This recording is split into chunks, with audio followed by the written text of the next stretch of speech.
Vision family, I wanted to give you an update from the growth strategy team. In fact, this is the first of many videos that we are hoping to put before you, the church body, so that you're in the know, so that you can hear and be a part of what is happening at your church, at Vision, right? And if you know this, there is so much happening. So I'm excited to share with you an update from the team. First, I don't know if you know this, there are like so many people pregnant at Vision, so there's something in the water, I don't know, but it's incredible that we're gonna have anywhere from 9 to 12 infants in the next few months. And so we recognize that in our next gen building, the room was not big enough. So here's what we did, check it out.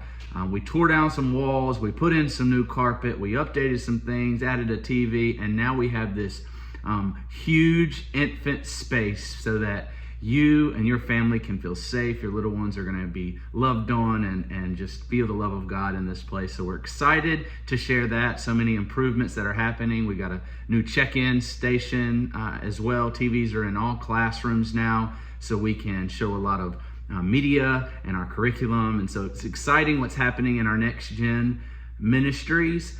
And the second thing I wanted to share with you is our master planning with Brown Church Development Group. Some of you don't know that we're partnering with them, and they work with so many churches across the nation as churches grow and work on facilities, but also work on foundational pieces so that we can be ready for growth. And we have partnered with Brown Church Development Group, and I want to explain what phase we are in right now. We are in the master planning phase. And you say, what is that? Is that where we show a picture of a building and we get excited? Well, that is part of it, but there's a lot more that goes into master planning.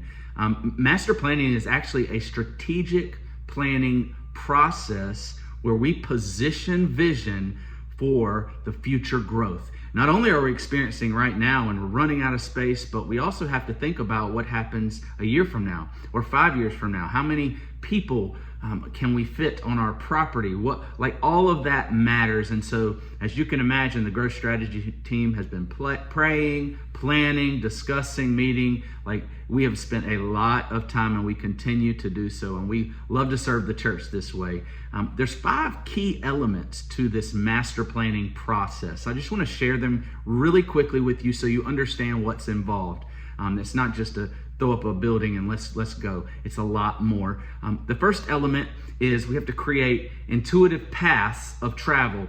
Basically, how can we create different ways and different paths that are very clear and easy from our parking lot into the building? And once inside the building, we have the second key element, which is a relational hub of ministry. We need a place that is central, where everyone from guests and members and attenders can come. They meet at this central hub, and then they can get to the ministries easily. They can go into the next gen.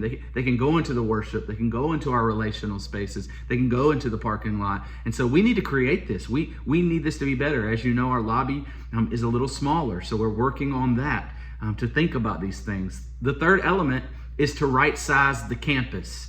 Our parking lot needs to be the right size. Our worship center needs to be the right size for our church. Our next gen, our relational spaces, everything, all of this needs to be the right size. And so we have to think about that. And Brown Church comes along and helps us as much as they can. But ultimately, we're praying through that part. The next thing, the fourth element, would be the appropriate adjacencies of the ministries. And think of it like a puzzle, that we have to fit all the pieces of Vision together, all the ministries. What's the easiest way? What looks the best? What creates this imagery and amazing synergy? And so we've got to think about that as we master plan. And then the last part of master planning would be phasing it. And we do this to keep the vision cast, but also it addresses where we're limited. What can we do right now? What can we afford to do right now? Financially, this is a big investment. And so we want to split this up into phases possibly. And so what does that look like? What's the first phase? So I just want you to know that the team that you have entrusted to help lead this is actively praying, actively planning, actively discussing and meeting. And we decided that it is best to start putting these videos out there so you're not wondering, what are y'all doing? What's going on? Where are we going? And so you're going to be seeing more of these along the way from different team members and leadership. And so here's what I'd ask you to do. Number one, pray, continue praying how you can be used at Vision. And number two, get involved as much as you can, as much as the Holy Spirit wants you to. Serve, attend regularly, give. If you haven't started being faithful with your finances, maybe this is a time where you say, okay, let's go. And number three, continue sharing the gospel and Vision. It's not just trying to get more people here. It is about spreading Jesus, spreading the gospel, seeing lives transformed. And I just want to say thank you for allowing me to pastor you.